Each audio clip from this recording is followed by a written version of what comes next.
Hello everyone, स्वागत है आप सभी का हमारे YouTube channel exam 2.0 study channel पर। आज के इस वीडियो में हम लोग बीएड प्रवेश परीक्षा 2023 के लिए सामान्य ज्ञान का क्लास 7 हम लोग कवर करेंगे, जिसमें हम लोग 50 इंपॉर्टेंट जीके जीएस को कवर करेंगे, जो कि आपके एग्जाम के लिए अति महत्वपूर्ण होगा। तो बिना देर के इस वीडियो को शुरू करते हैं। और ये वीडियो आपको पसंद आता है तो इसको लाइक कर दीजिएगा, और चैनल को अभी तक सब्सक्राइब नहीं किया है तो चैनल को सब्सक्राइब करके बेल आइकन बटन भी दबा दीजिएगा। तो आज के इस वीडियो में सामान्य ज्ञान का पहला प्रश्न दिया गया है कि गेटवे ऑफ इंडिया कहाँ स्थित है। तो आपको बताना है कि गेटवे ऑफ इंडिया कहाँ पर है। तो यहाँ पर ऑप्शन दिए गए और इसका करेक्ट आंसर आप लोग को बताना है। बहुत आसान सवाल है, तो इसका करेक्ट आंसर हो जाएगा ऑप्शन नंबर डी, मुंबई में स्थित है गेटवे ऑफ इंडिया। इसी तरीके से हम लोग आगे देखते हैं दूसरा नंबर की भारत में निम्नलिखित में से कौन बीमा कारोबार को नियंत्रित करता है। तो आपको बताना है कि बीमा कारोबार को नियंत्रित करने वाला कौन सा है यहाँ पर भारत में। तो इसका करेक्ट आंसर क्या होगा यहाँ पर। तो इसका करेक्ट आंसर हो जाएगा ऑप्शन नंबर डी, IRDA। ये आपका करेक्ट आंसर हो जाएगा। इसी तरीके से हम लोग आगे देखते हैं तीसरा नंबर कि लोकसभा अध्यक्ष अपना त्याग पत्र किसे संबोधित करते हुए देते हैं। तो इसका करेक्ट आंसर क्या होगा यहाँ पर। लोकसभा अध्यक्ष अपना त्याग पत्र किसे संबोधित करते हुए देते हैं। ऑप्शन दिए गए और इसमें से करेक्ट आंसर आपको बताने हैं। तो इसका करेक्ट आंसर हो जाएगा ऑप्शन नंबर सी, लोकसभा के उपाध्यक्ष को। उसके बाद अगला प्रश्न हम देखते हैं चौथा नंबर कि भारतीय राष्ट्रीय कांग्रेस के प्रथम सत्र की अध्यक्षता किसने की थी। इसका करेक्ट आंसर आप लोगों को बताना है कि भारतीय राष्ट्रीय कांग्रेस के प्रथम सत्र की अध्यक्षता किसने की थी। तो इसका करेक्ट आंसर हो जाएगा option number C, WC Banerjee ने। इसी तरीके से हम लोग आगे देखते हैं पांचवा नंबर दिया गया है कि निम्नलिखित में से किस लेखक ने अकबर के दीन इलाही को उनकी मूर्खता का न कि बुद्धिमत्ता का स्मारक कहा है। तो इसका करेक्ट आंसर क्या होगा यहाँ पर। इसका करेक्ट आंसर हो जाएगा option number B, Vincent Smith ने। उसके बाद अगला प्रश्न यहाँ पर छठा नंबर दिया गया है कि निम्नलिखित में से भारत का कौन सा क्षेत्र पारिस्थितिकी या अति क्रियाशील स्थल यानी हॉटस्पॉट माना जाता है। तो इसका करेक्ट आंसर क्या होगा ये आप लोग को बताने हैं। इसका करेक्ट आंसर हो जाएगा पश्चिमी घाट को माना जाता है। उसके बाद अगला प्रश्न हम देखते हैं सातवां नंबर कि ब्यूफर्ट स्केल पैमाना से क्या मापा जाता है। तो इसका करेक्ट आंसर आप लोग को बताना है, ब्यूफर्ट स्केल से क्या मापा जाता है। तो इसका करेक्ट आंसर हो जाएगा ऑप्शन नंबर सी, यानी हवा की गति मापी जाती है ब्यूफर्ट स्केल से। उसके बाद हम लोग अगला देखते हैं। अगला दिया गया है यहाँ पर आठवां नंबर दिया गया है कि कचरा प्रबंधन की उस प्रणाली को क्या कहते हैं जिसमें सांद्रित समुच्चय से प्रदूषकों को हटाने या निष्प्रभावी करने के लिए सूक्ष्म जीवों का प्रयोग किया जाता है। तो इसका करेक्ट आंसर हो जाएगा ऑप्शन नंबर सी, जैव उपचारीकरण। ये करेक्ट आंसर हो जाएगा। इसी तरीके से हम लोग 9वां नंबर देखते हैं। इसके बाद अगला प्रश्न यहाँ पर 9वां नंबर दिया गया है कि सूचना प्रौद्योगिकी नेटवर्किंग में निम्नलिखित युक्तियों की सूची में से कौन सी युक्ति का प्रयोग भौतिक परत यानी फिजिकल लेयर में होता है। तो इसका करेक्ट आंसर क्या होगा। इसका करेक्ट आंसर हो जाएगा ऑप्शन नंबर ए, रिपीटर का प्रयोग होता है। इसी तरीके से हम लोग आगे देखते हैं यहाँ पर प्रकृति में पानी का सबसे शुद्ध रूप क्या है। तो इसका करेक्ट आंसर आप लोग को बताने हैं। प्रकृति में पानी का सबसे शुद्ध रूप क्या है। तो इसका करेक्ट आंसर हो जाएगा ऑप्शन नंबर ए, यानी वर्षा का जल है, जो कि सबसे शुद्ध रूप है पानी का। इसी तरीके से आगे देखते हैं 11 नंबर दिया गया है कि ऊर्जा का वह कौन सा स्रोत है जो सबसे कम भूमंडलीय तापमान बढ़ाता है। तो इसका करेक्ट आंसर हो जाएगा ऑप्शन नंबर बी, भूतापीय ऊर्जा। इसी तरीके से हम लोग आगे देखते हैं 12 नंबर दिया गया है कि तारामंडल सप्तऋषि को पश्चिमी निवासी किस नाम से जानते हैं।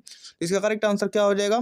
यहाँ पर करेक्ट आंसर हो जाएगा ऑप्शन नंबर सी, यानी बिग डीपर के नाम से जानते हैं तारामंडल सप्तऋषि को। इसी तरीके से हम लोग आगे देखते हैं 13 नंबर दिया गया है कि ब्रिज किस में अपनाई जाने वाली तकनीक है। तो इसका करेक्ट आंसर आप लोग को बताने हैं, तो जल्दी से इसका करेक्ट आंसर बताइए। तो इसका करेक्ट आंसर हो जाएगा ऑप्शन नंबर बी, यानी कुश्ती। ब्रिज जो है वो कुश्ती में अपनाया जाने वाली तकनीक है। इसी तरीके से हम लोग आगे देखते हैं 14 नंबर दिया गया है कि निम्नलिखित में से किस पुस्तक को समाजवाद की बाइबिल कहते हैं। तो इसका करेक्ट आंसर क्या होगा। समाजवाद को बाइबिल किस पुस्तक को कहते हैं। तो इसका करेक्ट आंसर हो जाएगा option number B, Das Kapital को कहा जाता है। इसी तरीके से हम लोग आगे देखते हैं 15 नंबर दिया गया है कि मंदिरों का शहर किसे कहा जाता है। तो ऑप्शन दिएगा और इसमें से आप लोगों को करेक्ट आंसर बताना है। इसको कमेंट बॉक्स में आंसर दीजिए, बहुत आसान क्वेश्चन है, तो आप लोगों को कमेंट में बताना है। इसके बाद अगला प्रश्न यहाँ पर दिया गया है 16 नंबर की स्वर्ण जयंती शहरी रोजगार योजना SJSRY का मुख्य उद्देश्य किस प्रकार के रोजगार के अवसर उत्पन्न करना है। तो इसका करेक्ट आंसर हो जाएगा ऑप्शन नंबर ए, शहरी क्षेत्रों में स्वरोजगार और मजदूरी रोजगार दोनों। इसी तरीके से हम लोग आगे देखते हैं 17 नंबर दिया गया है कि भारत में हरित क्रांति का जनक किसे कहा जाता है। तो इसका करेक्ट आंसर आपको बताने हैं। तो भारत में हरित क्रांति का जो जनक कहा जाता है वो ऑप्शन नंबर बी, यानी नॉर्मन बोरलो को कहते हैं। इसी तरीके से हम लोग आगे देखते हैं 18 नंबर की रेडियो की ट्यूनिंग के लिए प्रयुक्त घटक मूलतः एक होता है। तो इसमें से बताना है कि कौन सा होता है। तो इसका करेक्ट आंसर हो जाएगा ऑप्शन नंबर बी, यानी संगणक। उसके बाद अगला प्रश्न हम देखते हैं 19 नंबर। इसके बाद अगला प्रश्न है यहाँ पर 19 नंबर की निम्नलिखित में से कौन दाता परमाणु नहीं है। तो इसका करेक्ट आंसर क्या हो जाएगा, दाता परमाणु नहीं है कौन सा, ये आपको बताने हैं। तो इसका करेक्ट आंसर हो जाएगा ऑप्शन नंबर डी यानी एल्यूमिनियम। इसी तरीके से हम लोग आगे देखते हैं सुभाष चंद्र बोस ने निम्नलिखित में से किस पार्टी की स्थापना की थी। तो यहाँ पर ऑप्शन दिए गए और इसमें से करेक्ट आंसर आपको बताने हैं। सुभाष चंद्र बोस ने निम्नलिखित में से किस पार्टी की स्थापना की थी। तो इसका करेक्ट आंसर हो जाएगा option number D forward block की स्थापना की थी। इसी तरीके से हम लोग आगे देखते हैं 21 नंबर क्या दिया गया है यहाँ पर आप लोगों को बताने हैं। तो चलिए 21 नंबर दिया गया है कि प्रकाश संश्लेषण के दौरान उन्मुक्त ऑक्सीजन कहाँ से आती है। तो इसका करेक्ट आंसर आपको बताने हैं। तो इसका करेक्ट आंसर हो जाएगा ऑप्शन नंबर ए पानी से आता है। इसी तरीके से हम लोग आगे देखते हैं 22 नंबर की भारत में 1936 में स्थापित प्रथम राष्ट्रीय उद्यान का क्या नाम रखा गया था। तो इसका करेक्ट आंसर हो जाएगा ऑप्शन नंबर सी हेली राष्ट्रीय उद्यान। इसके बाद अगला प्रश्न यहाँ पर 23 नंबर दिया गया है कि कृष्ण का वासुदेव नाम किस युग में प्रचलित हुआ था। तो इसका करेक्ट आंसर क्या होगा यहाँ पर, इसका करेक्ट आंसर हो जाएगा पाणिनि युग यानी ऑप्शन नंबर बी करेक्ट हो जाएगा। कृष्ण का वासुदेव नाम पाणिनि युग में प्रचलित हुआ। उसके बाद अगला प्रश्न हम देखते हैं 24 नंबर दिया गया है कि सिखों का अंतिम गुरु निम्न में से कौन था। तो इसका करेक्ट आंसर क्या होगा यहाँ पर, इसका करेक्ट आंसर हो जाएगा ऑप्शन नंबर सी गुरु गोविंद सिंह। इसी तरीके से हम लोग आगे देखते हैं 25 नंबर दिया गया है कि किस दर पर भारतीय रिजर्व बैंक वाणिज्य बैंकों से धन उधार लेता है। तो इसका करेक्ट आंसर क्या होगा यहाँ पर, इसका करेक्ट आंसर हो जाएगा रिवर्स रेपो दर। इसके बाद अगला प्रश्न यहाँ पर 26 नंबर दिया गया है कि भारत का उपराष्ट्रपति बनने के लिए न्यूनतम आयु कितनी होनी चाहिए। बहुत आसान सा क्वेश्चन है और आसान सा इसका आंसर भी है। तो आप लोग को बताना है ऑप्शन में से ये कौन सा करेक्ट होगा। तो इसको कमेंट बॉक्स में आप लोग उत्तर बताइएगा। उसके बाद हम लोग आगे देखते हैं फिलहाल 27 नंबर दिया गया है कि निम्नलिखित में से कौन सा न्यायिक आदेश उच्च न्यायालय तथा उच्चतम न्यायालय द्वारा किसी व्यक्ति को किसी सार्वजनिक कार्यालय पर अधिकार करने से रोकने के लिए जारी किया जाता है। तो इसका करेक्ट आंसर आप जान लेते हैं। तो इसका करेक्ट आंसर हो जाएगा ऑप्शन नंबर डी अधिकार परीक्षा, ये ऑप्शन नंबर डी करेक्ट हो जाएगा। इसी तरीके से हम लोग आगे देखते हैं 28 नंबर की चंद्रगुप्त मौर्य का पुत्र कौन था। तो यहाँ पर करेक्ट आंसर आपको बताने हैं। तो इसका करेक्ट आंसर हो जाएगा ऑप्शन नंबर ए बिंदुसार। उसी तरीके से हम लोग आगे देखते हैं भारत में तुगलक वंश के बाद कौन सा वंश शासन में आया है। तो इसका करेक्ट आंसर क्या होगा यहाँ पर करेक्ट आंसर आपको बताना है ऑप्शन में से। तो इसका करेक्ट आंसर हो जाएगा ऑप्शन नंबर डी सैयद वंश। इसके बाद अगला प्रश्न हम देखते हैं। अगला प्रश्न यहाँ पर दिया गया है कि 30 नंबर किस ग्रह को बौना ग्रह माना जाता है। बहुत आसान क्वेश्चन है। तो इसका करेक्ट आंसर मैं आपको बता दे रहा हूँ। इसका करेक्ट आंसर हो जाएगा प्लूटो को बौना ग्रह माना जाता है। इसी तरीके से हम लोग आगे देखते हैं बलुआ पत्थर किस प्रकार की चट्टान है। ये क्वेश्चन बार बार पूछा जाता है। तो आपको बताना है कि बलुआ पत्थर किस प्रकार की चट्टान है। तो इसका करेक्ट आंसर हो जाएगा औसादी चट्टान। इसी तरीके से हम लोग आगे देखते हैं 32 नंबर कि गेहूं एक है। तो आपको बताना है कि क्या है यहाँ पर ऑप्शन में से। तो इसका करेक्ट आंसर हो जाएगा ऑप्शन नंबर बी यानी औषधि है। गेहूं एक औषधि है, ये आपको याद रखना है।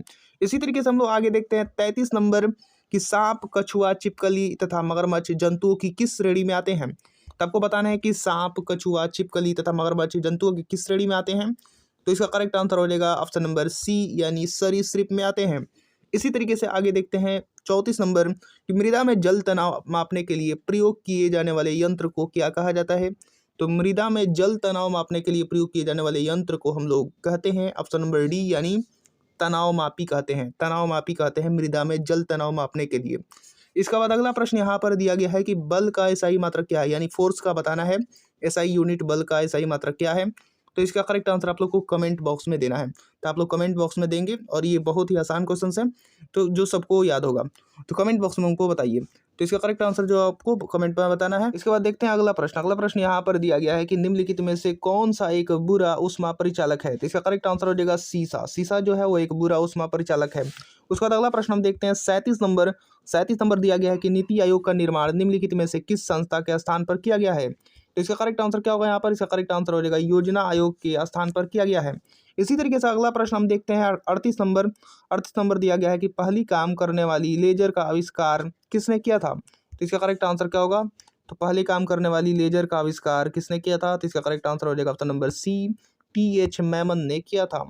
उसके बाद अगला प्रश्न हम देखते हैं 39 नंबर की दी सेल आउट नामक पुस्तक के लेखक कौन है। तो इसका करेक्ट आंसर आपको बताना है, दी सेल आउट नामक पुस्तक के लेखक कौन है। तो इसका करेक्ट आंसर हो जाएगा ऑप्शन नंबर ए यानी पाल बेट्टी।